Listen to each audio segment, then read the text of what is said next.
Hello and welcome to episode number 6 of SportsZone, episode 6 of the year, episode 6 of the semester, over the midterm hump once again, heading downhill towards finals.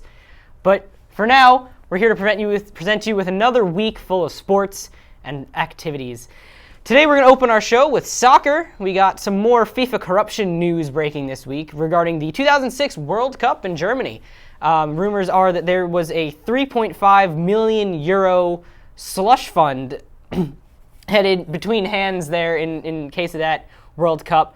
So Vince, we all knew about the corruption. Right. But just talk a little bit, is there more of a surprise considering this is Germany we're talking about, not Qatar?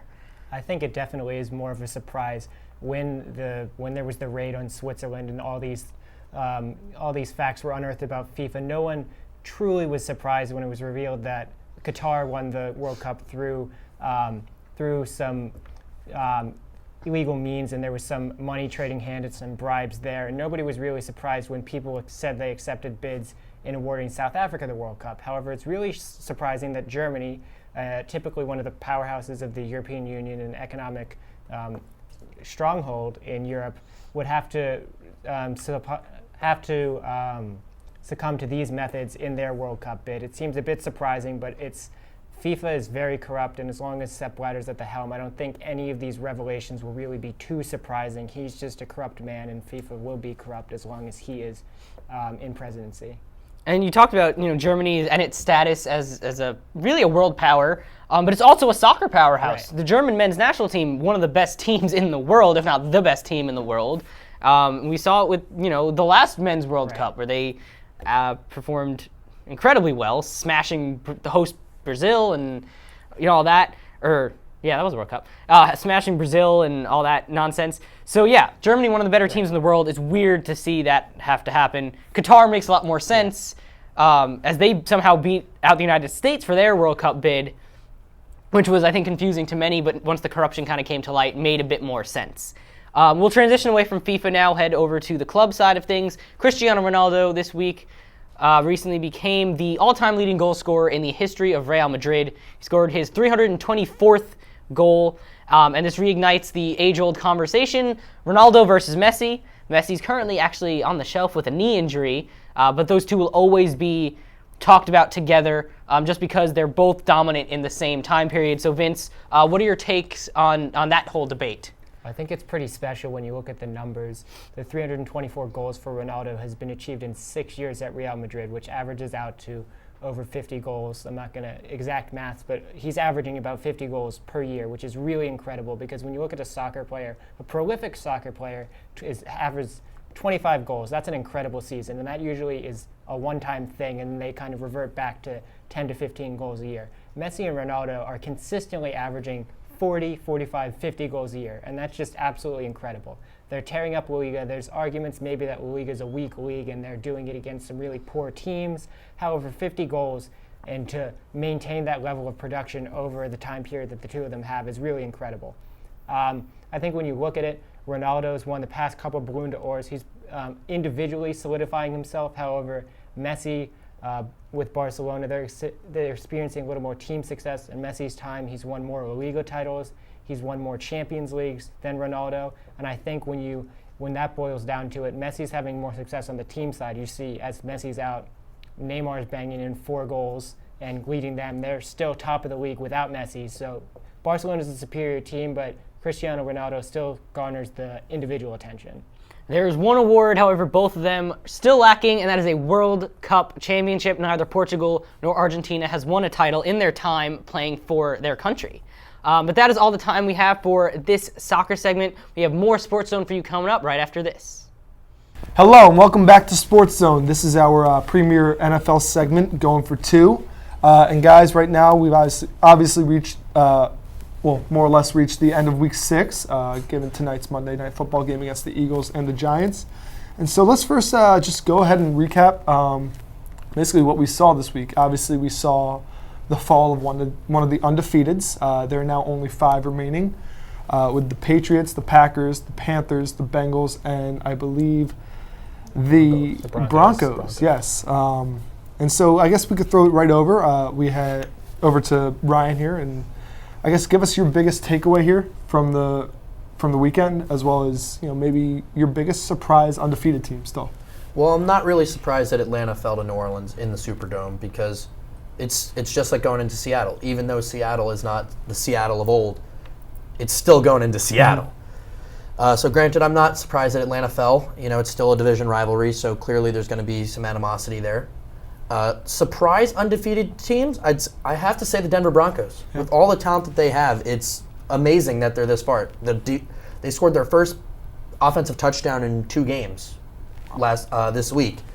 So they're relying very heavily on their defense, especially seasoned corner in the NFL, Aqib Talib. Yeah.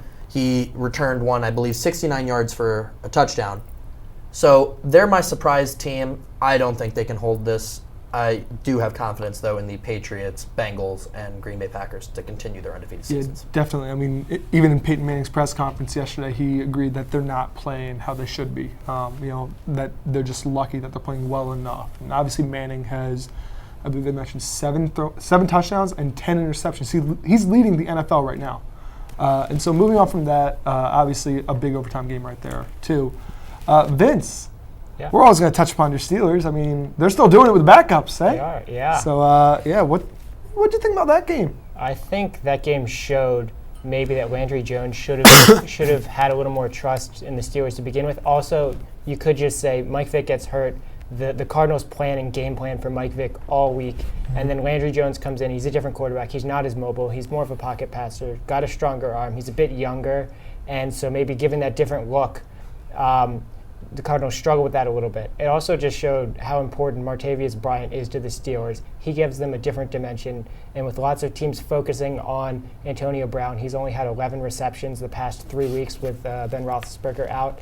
Martavis Bryant gives the defense a little bit something else to worry about, and with Patrick Peterson blanketed over Antonio Brown all day, Bryant really prospered from that and ultimately delivered a really solid performance. Yeah, I mean, and also safe to say that Bruce Arians' return over to Pittsburgh was kind of, rained upon with that loss. And I mean, I mentioned it last week that maybe the Cardinals are still looking for that revenge factor from the Super Bowl. Right. Another thing, though, with the Steelers that I still find very interesting is the defiance shown by Cam Hayward and D'Angelo Williams regarding their stances on wearing pink and honoring their loved ones through their fight against cancer. And so I guess what can you say about that also, just the defiance there. Obviously Cam Hayward is facing another $11,000 fine for this.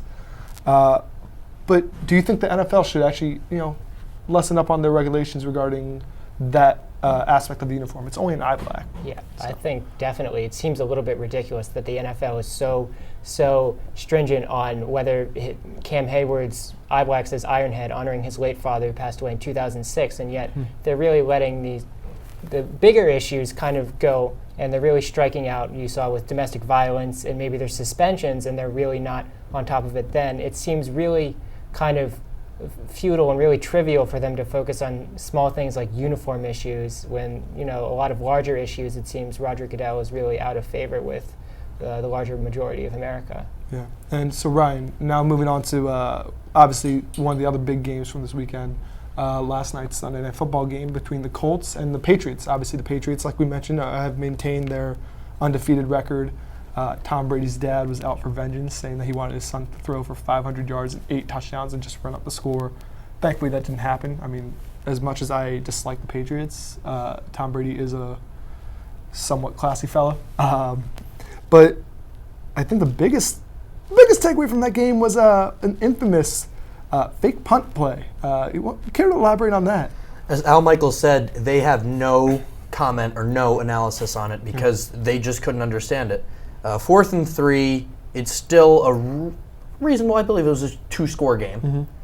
4th and 3, the Colts decide to shift everybody but 2 guys over to the right side of their formation in an attempt to try to get the Patriots to jump offside. Yeah. Unfortunately, obviously, didn't work.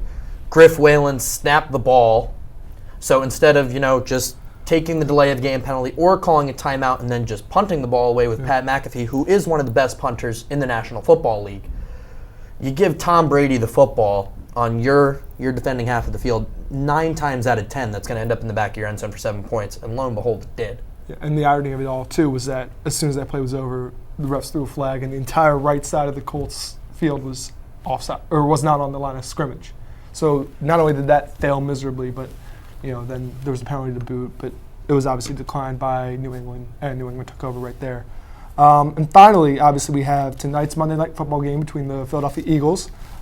Go Birds. I'm wearing my Eagles shirt right now under this. And the New York Giants. Something that we've seen all season so far is that this is probably on one hand, the weakest division because the league keeps changing so often. But at the same time, it's relatively strong in the sense of the teams know how to stay, in competition with each other. There's no team that's absolutely pulling away. And ultimately, it's not going to be like one of those divisions where all 4 teams finish with below 500 records and one makes it. But tonight's game is huge. With the loss, obviously, by the Redskins yesterday, and also it was a bye week this week for Dallas, whoever wins this game is on top of the NFC East. And so we have Tom Coughlin's New York Giants, who start off 0-2 and now 3-2, and Chip Kelly's Eagles that are 2-3, looking to go to break even at 3-3. And also it should be noted that Chip Kelly has expressed interest to go to USC. But I guess going around real quick, what do you look forward to most in this game, and kind of who do you see coming out on top? I look forward to seeing just the matchup in general. Chip Kelly's high-flying offense coming into MetLife Stadium to play Tom Coughlin's New York Giants, who have found their stride in the last 3 weeks. They've definitely settled in. Odell Beckham is not falling to the sophomore slump, which is fantastic to see. And the Giants are just completing plays on offense, unlike they did in the first 2 weeks, where they couldn't, and their clock management was terrible. Couldn't or wouldn't? We can ask Tom Coughlin that question, exactly. But unfortunately we don't have that luxury. But definitely Chip Kelly's offense going against the Giants' defense, which has struggled in the past of getting pressure on the quarterback. Granted, I don't think Sam Bradford is necessarily the most mobile quarterback for for Chip Kelly's offense. But I do think that it'll give him a little bit more time, a little bit more wiggle room in the pocket, simply because the Giants have had so much trouble getting to the quarterback. Granted, Nelson Aguilar, I believe, is out for this week, which will make throwing targets a little bit more limited. They're going to have to rely on Matthews and Riley Cooper and Zach Ertz. But I think it'll be a very close game, but I've got to give the edge to the New York Giants, 27-24. Okay. I think it's just an interesting game as far as implications go. The Eagles already having 2 losses in the NFC East really can ill afford to have a 3rd loss. That'll really put them behind the ball no matter how good a season they wind up having. If their divisional record's 500 at best, tiebreakers and that all sort of things will be working against them. So that'll be interesting to watch. And I think I'll agree with Ryan. It's fun to watch Odell Beckham Jr. play the game of football. He's just a really exciting player, and he always performs under the lights. So I think, Eli Manning's playing pretty well the past couple weeks. The Giants overall, through the first 5 games of the season, have played relatively well, and arguably they might say they should be 5-0 through some mishandling situations late in games and throwing away leads. And I think that trend will continue. I see the Giants prevailing, I'll say 28-14. Okay, yeah, both of you guys definitely hit it on the head right there. It's always an exciting matchup between both teams. Since Chip Kelly came to Philadelphia, the Eagles are 3-1 against the Giants, outscoring them, I believe, 101-64. But that being said, with Eli Manning leading that offense, he's always still been solid, 2-time Super Bowl winning quarterback, part of that 4-year trend. So this is that 4th year when the Giants have always won the Super Bowl. So you have that going on. But on the other hand, you have the Eagles team that's finally coming together and playing how they should be. Yes, with Nelson Aguilar out, we'll see what happens there. I hate to obviously be a homer, but with one of the best defenses still in the NFL, sorry Justin and your Washington Redskins, I think it's going to be a close game. I think the Eagles are going to come out with like a solid 34-24 win. So, that's all the time we have for Going for Two. Stay tuned for more Sports Zone coming at you next. Hello and welcome back to this episode of Sports Zone. This is going to be our segment we've been recently calling Rapid Fire. Basically, it's just a few minutes on things we wouldn't have time to devote a full segment to on the show otherwise. So the first big story this week is only really partially sports related. In fact, it relates to an athlete, Lamar Odom, and his medical condition, I guess shall we say. He was found on Tuesday unconscious, was in a coma for 3 days. So Hannah, I'll turn it over to you. I guess just an analysis and an update of what we know about Lamar Odom and his status at the moment. Well, his status at the moment is that he's getting better, and he's made a lot of steps of improvement over the past couple of days. He was in a coma for 3 days, so it was a pretty serious thing. And they found him. He had passed out in a brothel in Nevada, and so now he's in rehab right now. A lot of stuff has been going on, with him and surrounding the Kardashians, but looking more at the sports side of things, it's interesting because he raises the topic of professional athletes, and drug addictions. And we've seen many athletes in the past go through this, specifically in the NBA as well. I don't know if you guys remember Chris Herron, who had a serious drug addiction for the Boston Celtics, and there's many names to add to the list, but Lamar Odom has just added himself to that list. And it's kind of like in football, they've been talking about, after Aaron Hernandez's case, they've been discussing how football contributes to, feelings of violence, acts of violence, and if that carries out in regular life. And so it could be a sign that professional athletics and the rise of stardom really does carry out a drug addiction and makes athletes more susceptible. Yeah.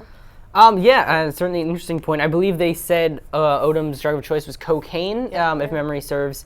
But he also, I think, had paid $75,000 for companionship, as they call it, companionship at the brothel that he was found at. Obviously we always wish Lamar a quick recovery, and that he gets the help that he needs. So now we'll transition to something that's, I guess, more current and more actually athletic related. We'll head over to NASCAR once again. Second time of the season we're talking NASCAR.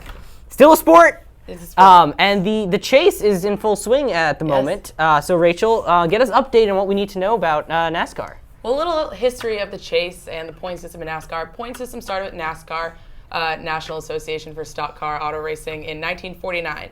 The chase was enacted in 2004, and the chase was started when it was still the Nextel Cup before Nextel and Sprint merged and became the Sprint Cup Series. This is NASCAR's highest totem pole of racing. There's many, what you would relate to as minor leagues, farm teams. There's many different associations. Sprint Cup is the highest. In 2004, the chase for the Cup started, and what that was after the first 26 games, the top 10 drivers with the most wins and points would be in the chase, along with any driver after that who was within 400 points of the leader. Now, these points are accumulated by laps led, wins, number of laps led during a race. Even if you don't win, a lot of various things, you can get points. Top 10 finishes, top 25, these accumulate to thousands of points.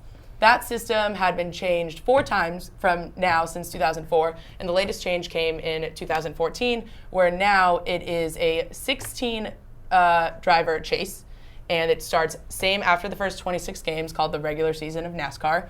But now it is more of a playoff style modeled after other sports, where it is the top 16 with wins, and if less than 16 drivers accumulate wins in the season, which has happened lately with drivers getting multiple wins and racking up more and take them away from other drivers, typically 43 in a race, then they will take the leaderboard points. And now after every 3 races for the rest of the season, the bottom 4 are eliminated. So it is like you see when brackets, drivers get eliminated, and then the remaining drivers, the remaining 3, are tied to finish the season and take home the championship at Homestead Miami Speedway.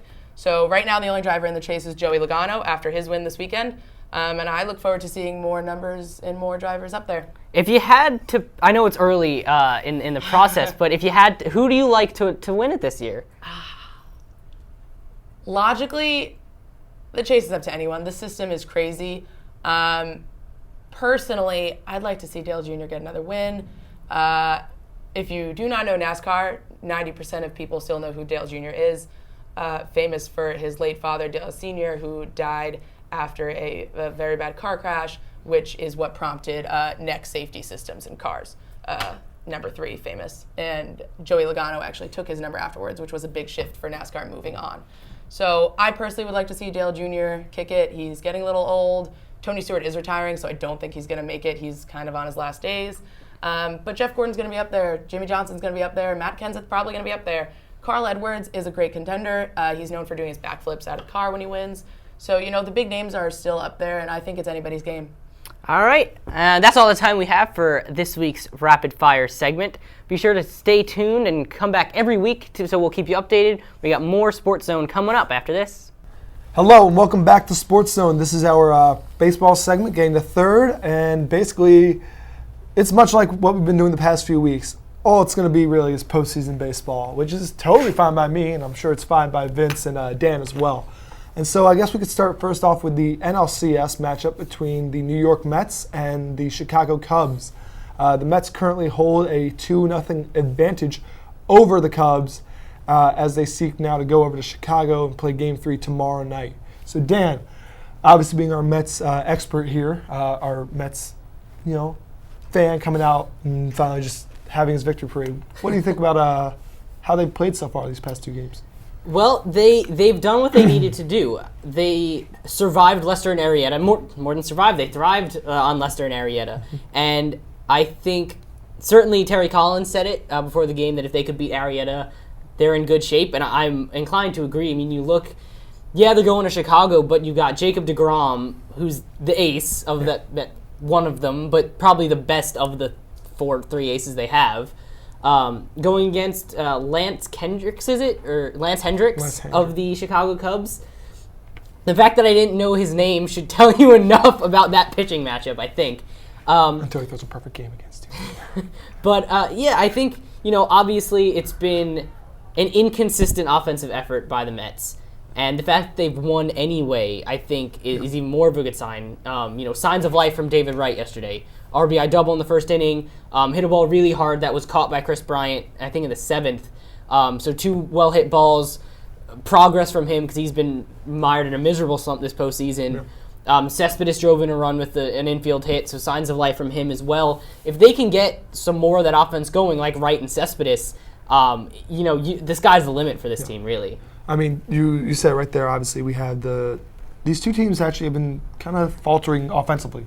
The Mets quieting the Cubs' bats, which is a little nerve-wracking, but both games haven't been blowouts. They've been fairly close. You mentioned Cespedes obviously having his little, driving in a run, but he's still hitting only a mere 148 for the postseason. Daniel Murphy, though, is probably the unsung hero right now. But that being said, obviously the Cubs are looking to win 1, maybe 2, at their home field of Wrigley at the friendly confines. But that's obviously not the only series that's going on. Obviously, we have their AL counterparts, the ALCS, going into Game 3 tonight at 8 p.m. with the Royals and the Blue Jays. The Royals hold a commanding 2-0 lead over the Blue Jays, Vince. Yeah. And so is it time that we see the bats kind of break out for Toronto? Well, you've seen Toronto they've started slow in the NLDS, losing the first 2 games. They came back strong. The offensive really lit up, and they're going back to Toronto, so maybe that'll be a positive sign. But I think a big question mark, at least for me going into this series, was the Kansas City Royals pitching staff, or starting pitching particularly, was not particularly strong, and Toronto was really catching fire at the end of that Rangers series. I thought they would have a little bit more momentum coming in, but then Edinson Volquez pitches a gem in Game 1, and when the Blue Jays did get the lead in Game 2, David Price doing what David Price has done in the playoffs the past couple of years, which is really falter and really coughed up the game. I feel like the Blue Jays really need to respond. Obviously have a big Game 3. I feel like that's, without being, doesn't really need to be stated, but they really need their bats to show up. They need Josh Donaldson, Jose Bautista, Russell Martin, those guys to really start hitting the ball. Maybe they'll be back home. The crowd will be really fired up to have an ALCS back in Canada. But I feel like the Royals' starting pitching has really been surprising, and if that's a continuing trend, then the Blue Jays' time in the ALCS may be really short. Yeah, I mean, definitely. It's surprising to see, obviously, that David Price is continuing what I consider the Clayton Kershaw effect. Solid in the regular season, but falters in the postseason. But yeah, I mean, the home field has obviously had the advantage right there, with both games 1 and 2 being taken by the home team. Definitely something to keep track of there, keep note of there. And you mentioned right there too that the Blue Jays did struggle against the Rangers. I mean, everyone expected, that it was hopefully going to be a Texas ALCS. The Astros and the Rangers both held commanding leads in their games. In the series, they played solid, but then look at us now. The Royals are finally having the dividends pay off for the Johnny Cueto deal, and Edison Volquez is doing what we expect of him all year. That being said, Canada's native sons, Russell Martin and Dalton Pompey, are both hoping to bring that championship to Toronto.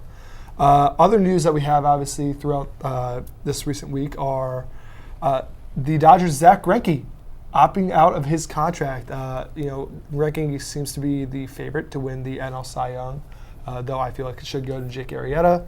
But what's this mean, Vince, for obviously the Dodgers?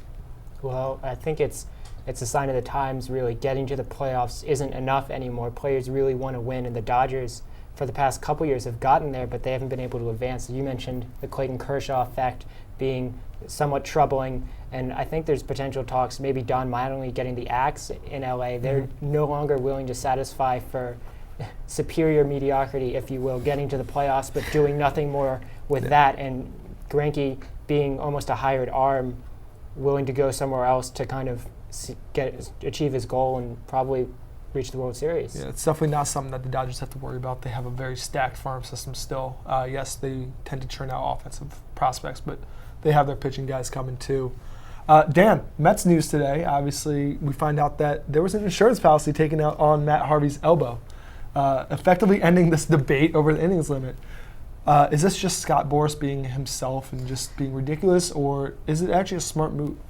It's both, if that's possible. I mean, obviously, the Mets, this is not the first time, actually, the Mets have taken out insurance policies on more than one contract. They got a lot of money back from David Wright's contract this year. Also, when he went down with his spinal stenosis and missed months of time, some of his contract bounced back to the team, and Henry Mejia, because of his suspension, also didn't have to get paid by the Mets. So this is not a new thing for the Mets.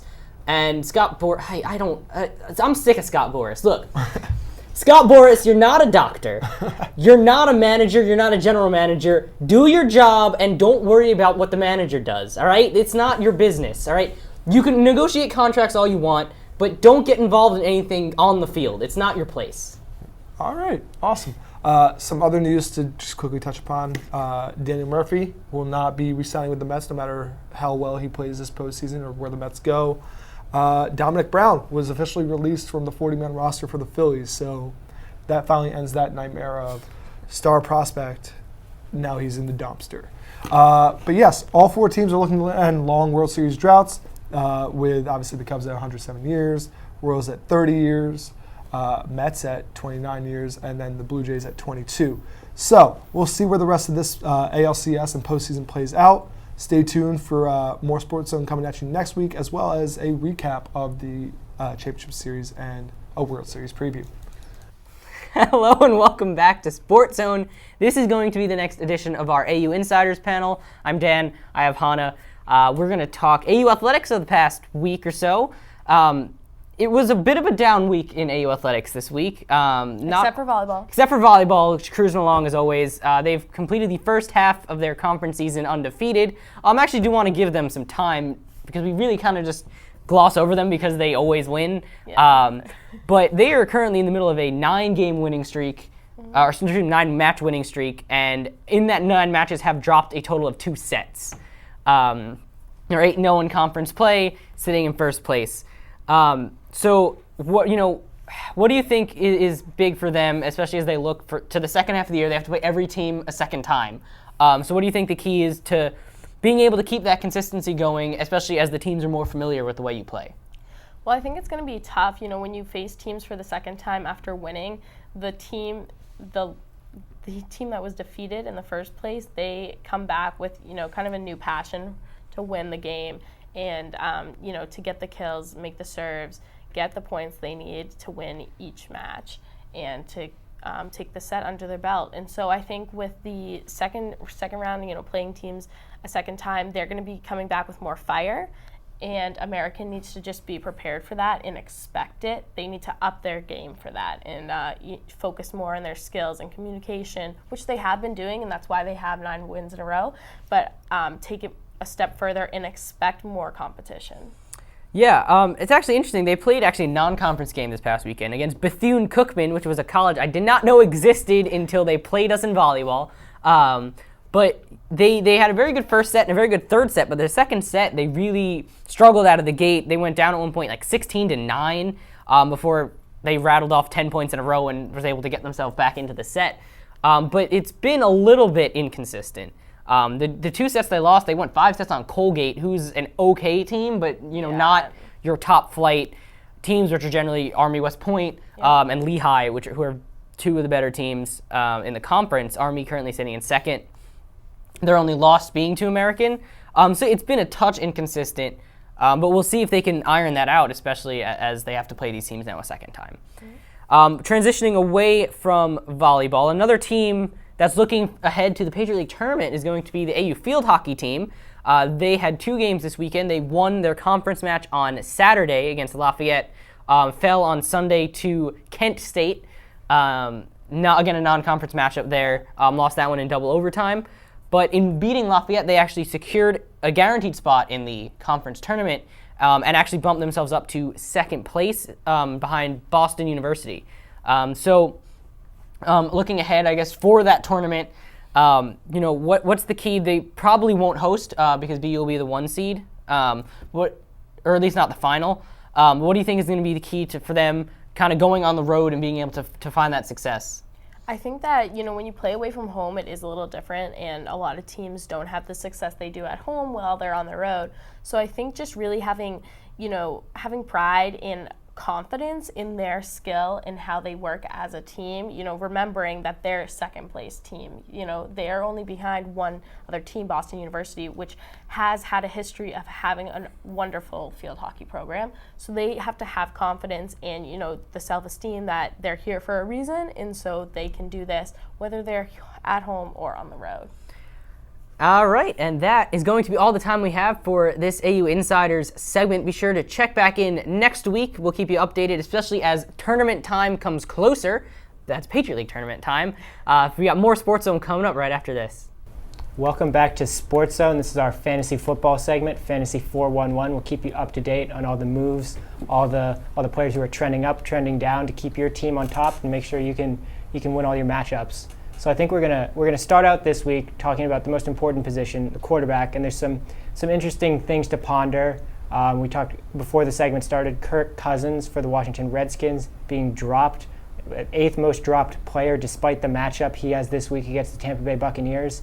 There's maybe some whispers with Peyton Manning performing so poorly this year that people may drop him to his bench, and Landry Jones playing a pretty strong role and looking like he'll supplant Mike Vick. So I think, Ryan, of those quarterbacks, of those moves, do you think it's smart dropping Kirk Cousins? If he's available, would you pick him up? Even though Kirk Cousins did have a poor performance this week against the New York Jets, I still think he's proven a lot. If you take away his first week against the Dolphins and this week against the Jets, he's averaged about 25 points in fantasy football, if you're going by ESPN's point scoring system.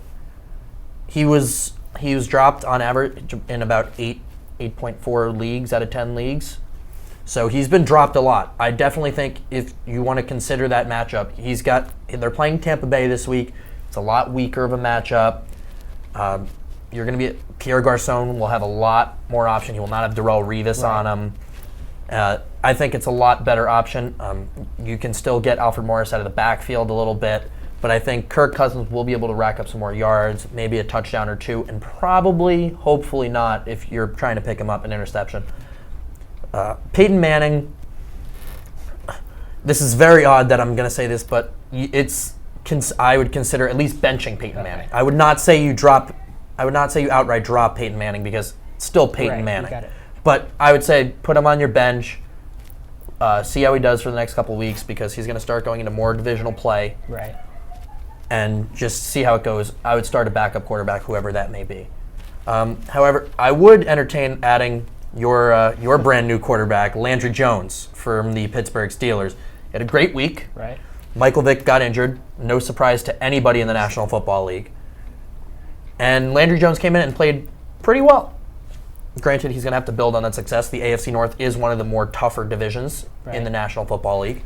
So I definitely think that'll be an interesting test for the young quarterback. But I definitely think he's up for it, and I think he'll rack up a lot of points. So I'd consider adding Landry Jones, benching Peyton Manning, and adding Kirk Cousins if you still had him available in your league.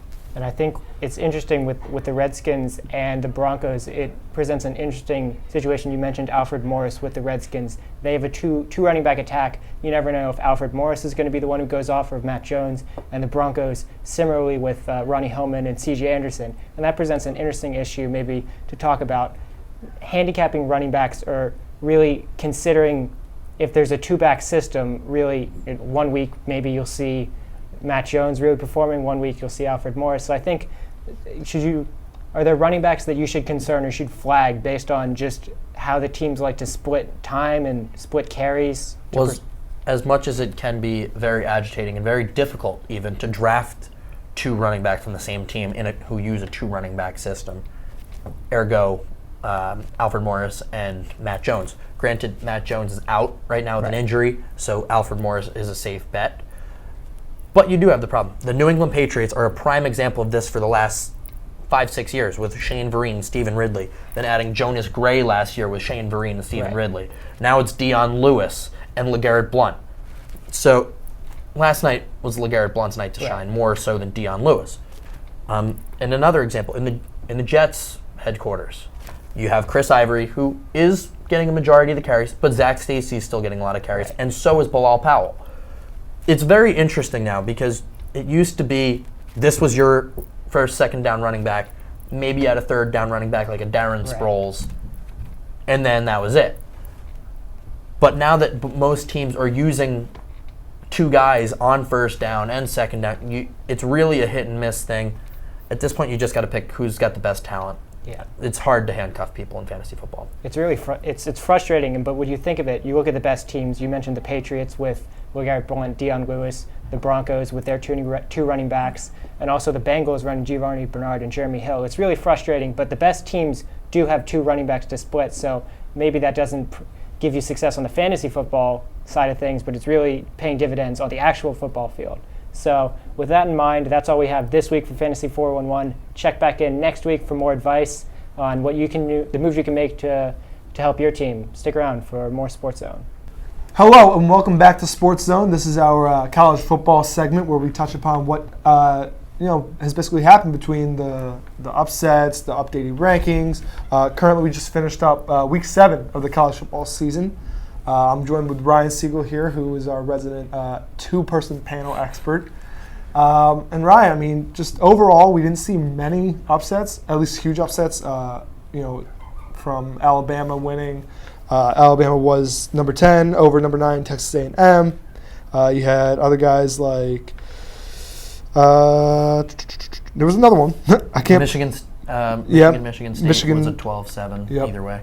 So very close games. Obviously, Michigan. Let's touch on Michigan State to start off.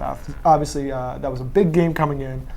We see, Michigan fans had gone over to Michigan State's campus and actually defaced the Magic Johnson statue. So even Magic was not safe from what is actually no longer really a friendly rivalry. I mean, and so big expectations on Michigan's front to go in there and defeat, obviously the Spartans. The Spartans have been struggling recently. So go ahead with, touch upon what you saw in this game. Well, the Wolverines and the Spartans is obviously a big rivalry. Mm-hmm. It's the in-state rivalry, Ann Arbor and East Lansing, which are not that far from each other in Michigan to begin with. This year was also a heavily favored Michigan year on the fact that the Khakis are now at the helm of Michigan. Exactly. Michigan State, however, was still the higher-ranked team. They were sitting at 7. Michigan was at 12. Yeah. It was all that it was built up to be. It was a dogfight to the finish, obviously ending on the infamous special teams punt blunder. Yeah. But it was a good game. Michigan really was dominating for the overwhelming majority of the game.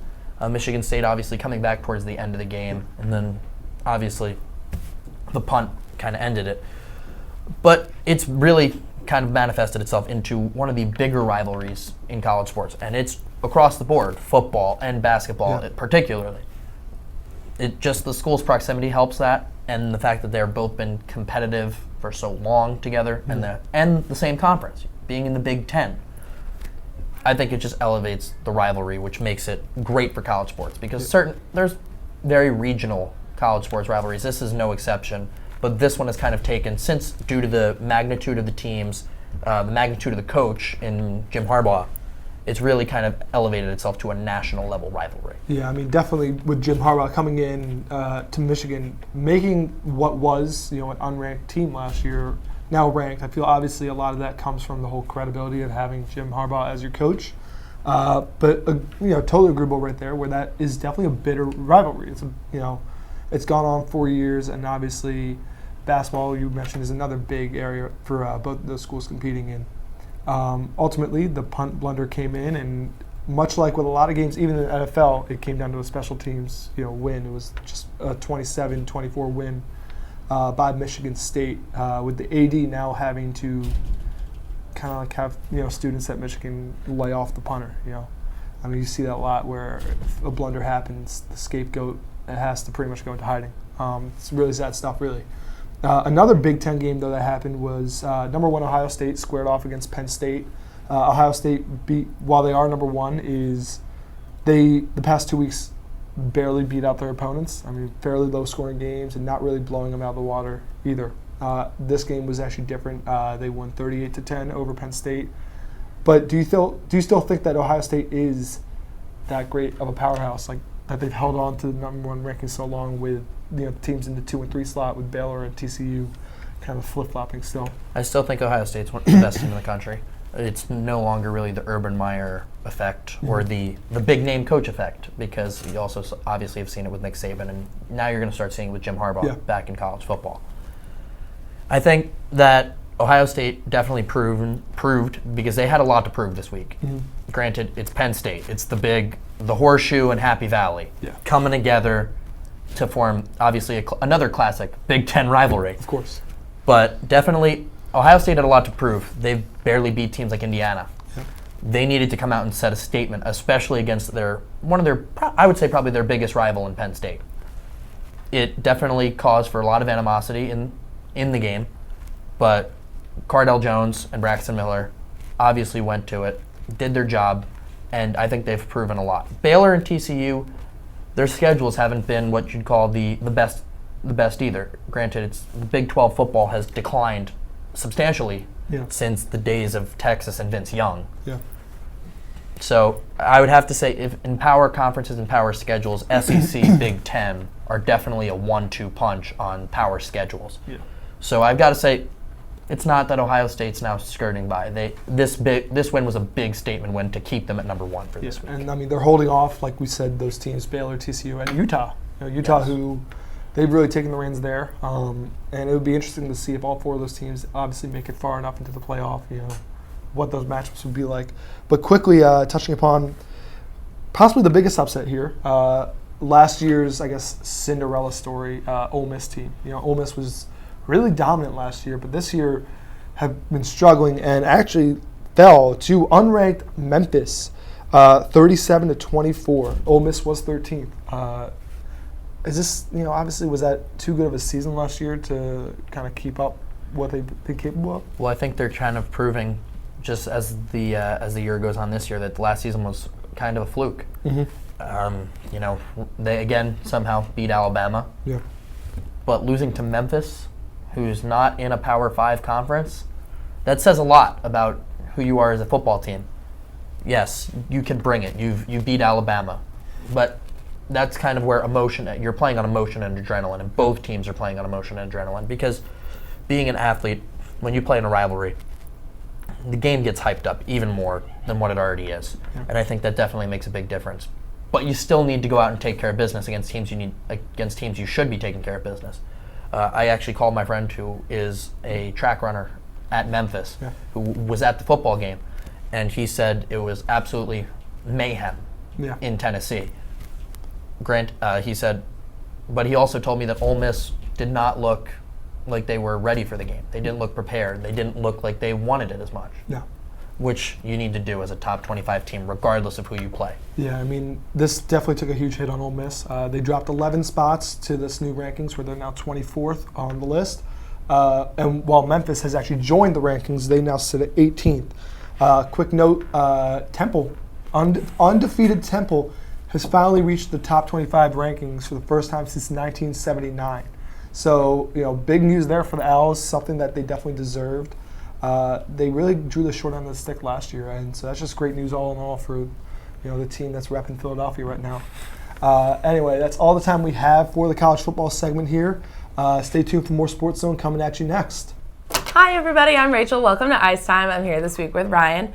This week we're going to start with two suspensions that happened this weekend. Tyson Barrie on the Colorado Avalanche suspended 3 games for an illegal head check on Anaheim's Simone Desprez. Nikita Nesterov, Tampa Bay Lightning, was suspended 2 games for checking behind on Dallas Curtis McKenzie. Nesterov in-game assessed a 5-minute major and a game misconduct, while Barrie did not. What do you think about the different suspensions? Well, I think it's definitely the NHL cracking down on head injuries and concussion-like symptoms.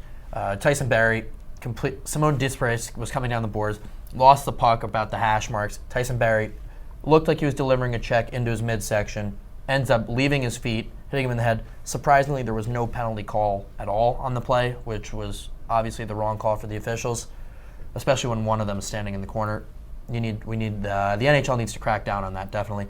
Nesterov, I believe Tim Peel was officiating the game, made the call as the back referee, called a 5 in a game on Nesterov, and if you watch the hit, it is absolutely gruesome. Yeah. McKenzie goes flying into the boards head first. It's definitely, I think that should have been more than, that should be more than 2 games, and I think the Barrie hit should be 2 games. Okay, we're kind of in a gray area right now at the NHL where there are doctors at every game to assess head injuries. However, they have no say over the officials' calls, so it's a little bit of a gray area, but we're hoping for more progress, baby steps happening. Now to hit on NHL's number 1 sweetheart, Connor McDavid. He's scored 4 points in the past 2 games, 2 goals, 2 assists. He did score his first goal last week, October 12th, versus Dallas. It was a 4-2 loss. However, the goal was absolutely amazing. Wide shot from the hash marks and just beautiful, tipped in from the top. Couldn't even get to it. He has scored 5 points over 6 games. He's on the second line with Pouliot.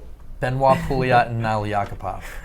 A lot of foreigners. McDavid is American, so getting some patriotism in there.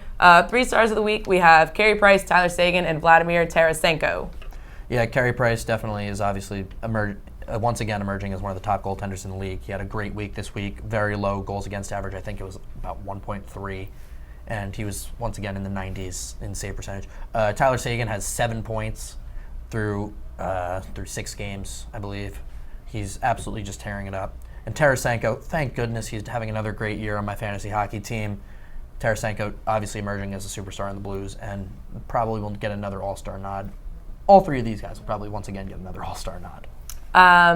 Big news story this week. Ovechkin apparently oversleeping. He missed Tuesday's game versus the Sharks for accidentally setting his alarm to 8:30 p.m. instead of a.m. Now, the team just said it was a personal problem and was going to let it slide. However, Ovechkin actually came out and said, I set my alarm wrong, and because I mispracticed, consequences were not being able to participate in the game. They did lose 5-0 in that game, which was just awful.